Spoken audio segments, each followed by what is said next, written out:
All right, this is that Iron Bowl instant reaction. Alabama beats Auburn in another wild Iron Bowl, another nail biter as Alabama wins 27-20, scored late in the game with a little bit less than 4 minutes to go to take a lead, and then held on as their bend but don't break defense comes through. Alabama gets the win. Welcome to another episode of the Bamature Hour. I am Bama John. I've got Will K on this episode with me. Today is Sunday, November 30th, 2025, in the year of our Lord. Thank you for tuning in. We now have over 7,400 subscribers to the YouTube channel and growing. Headed to 10,000. Please like, subscribe, follow, hit the notify button on the YouTube channel if you're accessing us on YouTube. If you're accessing us on the other podcast outlets, please like, subscribe, and follow. All right, Will, give me your thoughts. What a wild win. We got it done, but man, it was a nail biter. Yeah, well, DeBoer refuses to put teams away. We're up 17 to nothing, could have put the game away, and I just feel like every game we play is, a one score game, but we won nonetheless, so I'll take it. Hey, I'm going to celebrate the win, a 1 point win, a 7 point win. I'll take it. We finished 10-2 on the season. We finished 7-1 on the SEC. DeBoer goes 4-0 on the road in the SEC. And gosh, we should have won that Oklahoma game. We really should be 8-0 and should be 11-1. But I'll take 10-2. I'll take Yeah. 7-1 in the SEC. Going to the SEC championship game. Now we got to play Georgia again.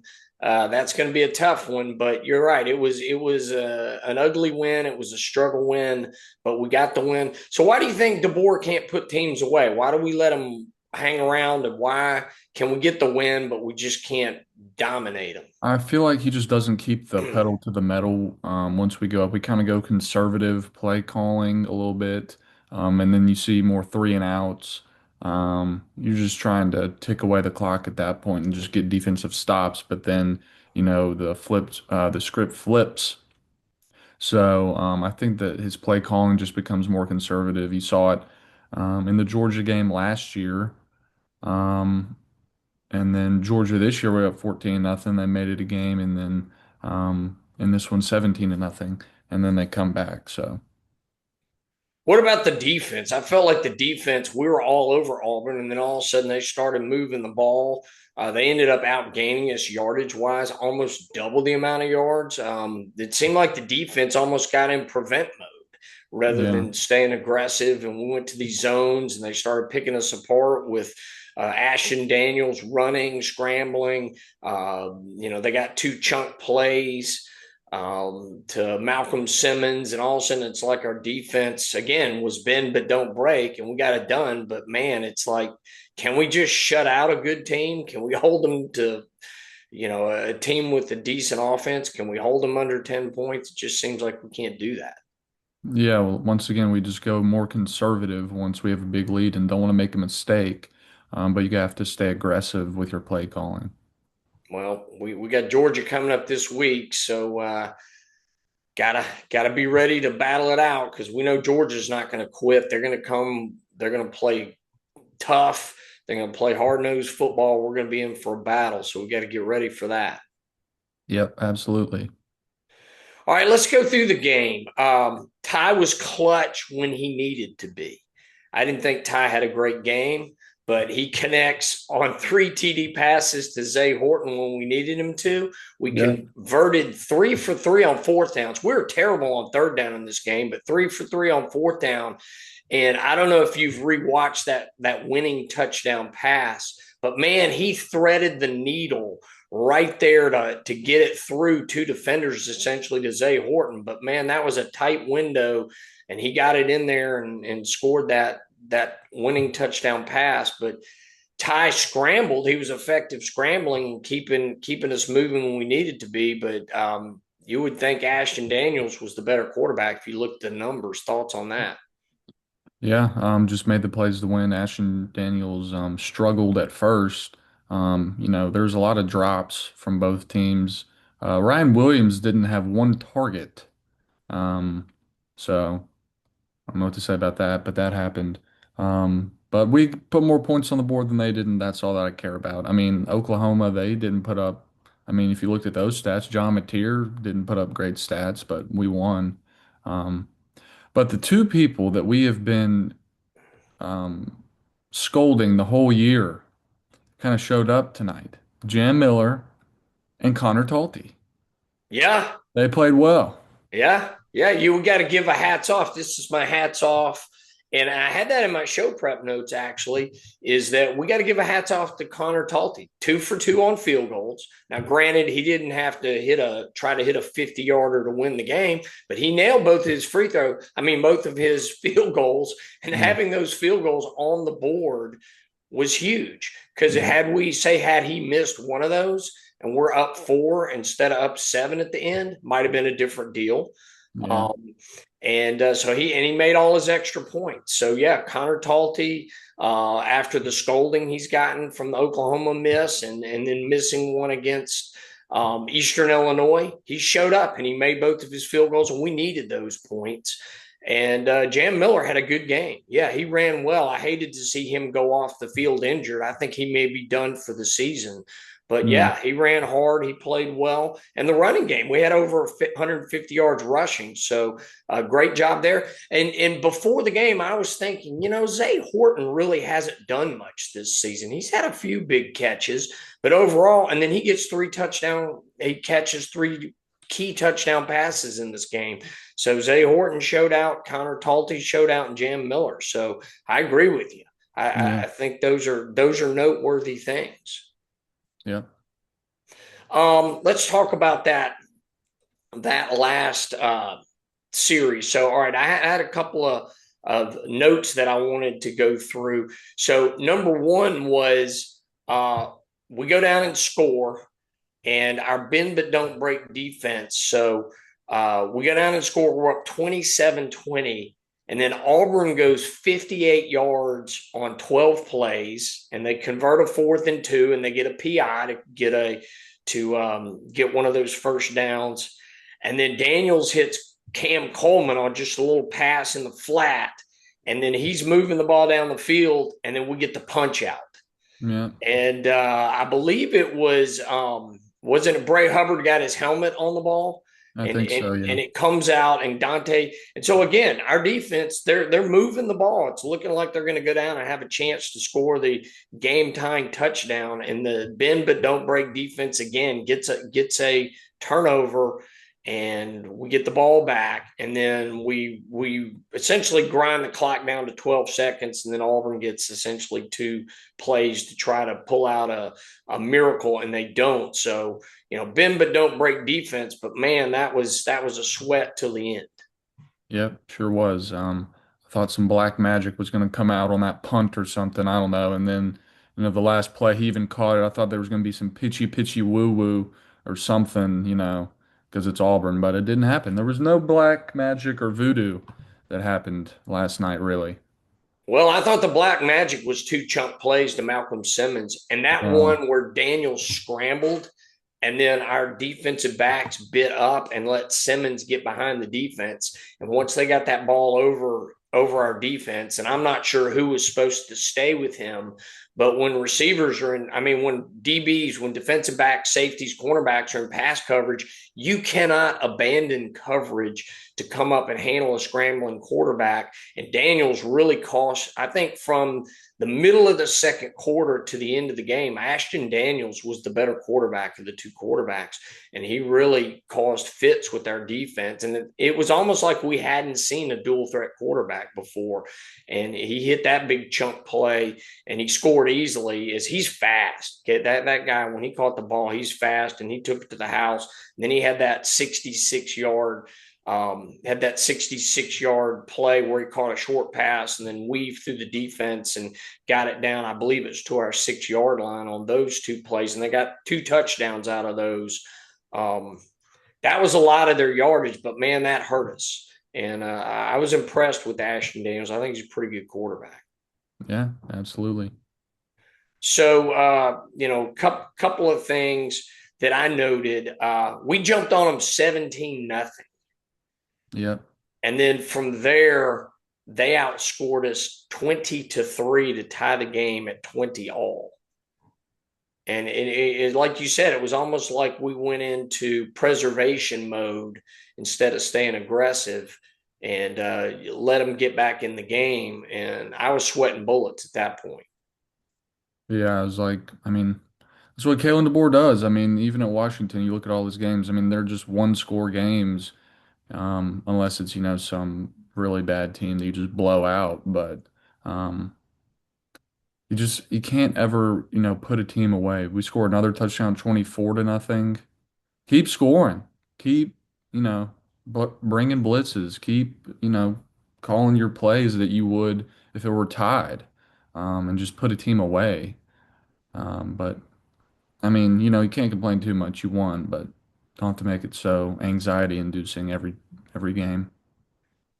And I think part of the problem we have is we don't run the ball that well, even though we had 150 yards rushing in this game. We don't consistently run the ball that well. So when you get a lead on somebody, what's the recipe there? You run the ball.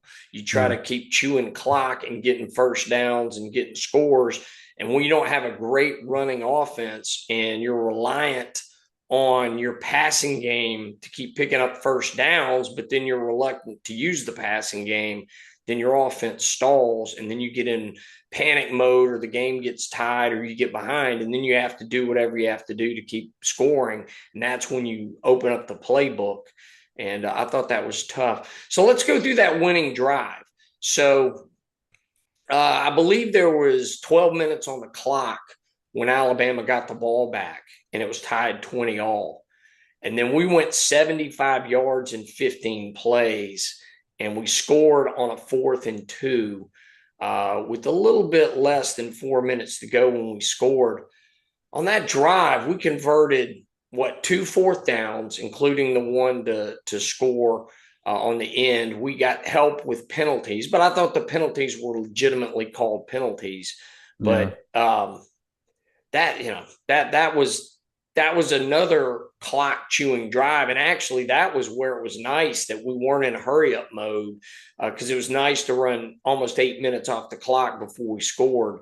What kind of confidence did you have in Alabama to go down there and put that touchdown on the board, given that it was 20 all and we looked like we were, I don't know, out to pasture at that point in the game?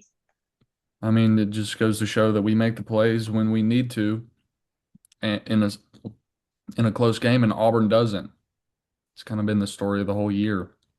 Auburn has a lot of close games, but they don't win them, and we make the plays that we need to. So, and that's what happened. And pretty gutsy call not to just kick that field goal on 4th and 2. Were you mad that he was going for it? What was your reaction when they decided to go for it on 4th and 2 versus kicking the field Well, goal? I mean, I kind of agree. We did need a touchdown there. Um, but there's only 3 minutes left. You kind of want to take the lead and just get a stop. But I mean, I get it. Had he not gotten it, then I would have been mad, but he did.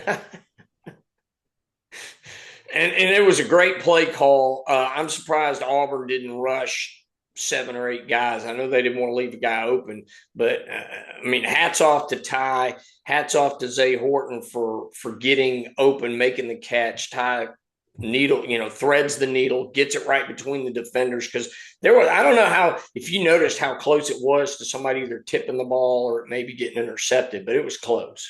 Yeah. And fortunately, no linemen got their hands on the ball. Hats off to Ty. And one of the touchdown passes, I think it was the one where Zay Horton may have used his arm to kind of push off, but he caught that ball. Ty was about to get drilled when he released that ball, and he threw it high to where only Zay Horton could get the ball. Zay makes the catch, touchdown. Fortunately, there was no offensive pass interference called.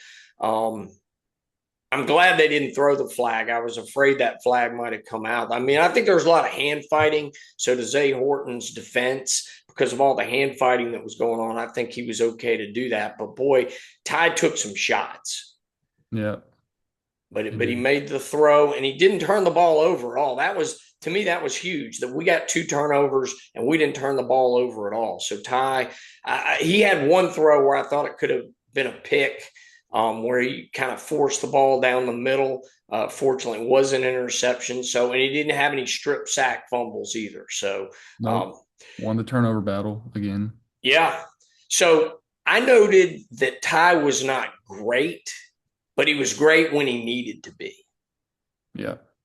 And I think that was the story of our offense today. A couple of things that I noted here. Ty was 19 for 35. So, what was that, about a 60% completion rate? And Ty was over 70% on the year. And he only had 122 yards passing, but he had 3 TD passes. And then he also had 31 yards rushing. And some of that he took sacks. So really those 31 yards, if you minus out the sacks that he took, he had a lot more yards. He had some key scrambles to pick up first downs to keep the chains moving at key times. That I, Ty's not winning a Heisman. I'm not sure he's even going to be invited to New York, but we don't get to the SEC championship game without Ty. We don't go 7-1 in the SEC without Ty. Thoughts about Ty's season that he's had and what he's meant to this team? Yeah, it's been a great season. He you know, wouldn't have done it without him. He'd have, maybe kind of struggled at the end of the year. And I mean, he's had a great year, over 3,000 yards, 25 touchdowns. Um, Better than we thought, coming into the year. We didn't think he'd be this game changer. We thought he'd be more of a game manager type, but um, be interesting to see what he does next year. I mean, I assume he'll go to the NFL draft. Maybe he stays. He seems like a guy that would stay for development for another year, but we'll see. And to that point, it's going to be interesting to see where. I don't know if you ever listened to NFL First Draft plug for Mel Kiper's podcast where they talk about NFL draft, but Mhm. Kiper had him projected as the number 3 quarterback coming out if he comes out this year, even though they talk that it's really important for quarterbacks to get 25 plus starts in the NFL, but that he's still projected as a first round pick. And I'll be interested to see if Kiper still has him projected as a first round pick or not. And Field Yates is on that as well. And they both are very high on Ty. I think it's going to be hard for him not to come out if he's a first round draft pick. What's your thoughts on that? Yeah. If he's a first round draft pick, then yeah, it'd be hard. But then again, he seems like a type of player that would, he loves Alabama, more development. He might stay another year, but if I had to guess, he would probably go. But I could see him staying too. And we'll see how he finishes against Georgia and how he does in the playoffs. Because if we have a good playoff run, let's say we make the quarters or the semis, and that's Mhm. assuming that we're going to have to play in the first round, not that we're going to need a first round bye. But if we beat Georgia, we could be in that top 4 and get a first round bye. But if he plays well against Georgia and shows out against a tough Georgia team and then has a good playoff run, I think that'll sew it up that he'll go pro and won't stick around for another year. But you're right, he might come back and do it. But I think given the lack of great quarterbacks coming out this year, seems like he could be a first round pick. And even if he went in the second round, like a Jackson Dart did, the NFL is so desperate for good quarterbacks that he'll get drafted and maybe get to sit for a year or two and then be ready to play. So Yeah. I'm assuming he's going to go, but I agree with you. It's not. It's definitely not a done deal that he's coming out. Yep. All right, let's talk about some key stats in this game. Time of possession. Bama won the time of possession 34 minutes and 30 seconds to 25 minutes and 30 seconds for Auburn. It seemed like Auburn's offense was better and more effective, but yet we still were able to dominate time of possession. Bama was 3 for 3 on fourth down, but we really struggled on third down. We had a hard time in third down in this game. Um, Yep. Thoughts there on either of those stats? I mean, we looked better at the beginning than they did, and they kind of turned it out. They had two big chunk plays that were the majority of their offense, really, but those two turnovers were really key. And it's funny, we jumped up on them 17-0. We're dominating the game at that point. Then they really, in the second quarter, the last half of the second quarter, the third quarter, and the first, I'll say, first 3 minutes of the fourth quarter, then they dominated us. They looked like the better team, and I thought we were going to lose. And then we flipped the script the last 12 minutes of the game and turned it around and did enough to win. So that's interesting. And then you noted that they had the two chunk plays. Auburn had 411 yards to our 280 yards on the, for total yardage. So they outgained us. Yet we dominated time of possession. I think that's an interesting stat, that they had a lot more yardage than we do by over 100 yards, but yet we dominated time of possession. Well, I mean, like I said, those two big chunk plays really contributed to that. They're, not taking as much time off the clock when you're, have 60-yard plays and you're already in the red zone, and we ran it well. So that's what contributed to our time of possession. And to that point, our offense all year, we don't have big chunk plays like that. We don't have, and it's interesting that we have Ryan Williams, who had no impact on this game. Maybe he drew some double coverage. Maybe Auburn, if he had any impact on the game at all, it's the fact that he was drawing some double coverage and they were having to account for him every play, even though we really did nothing with him.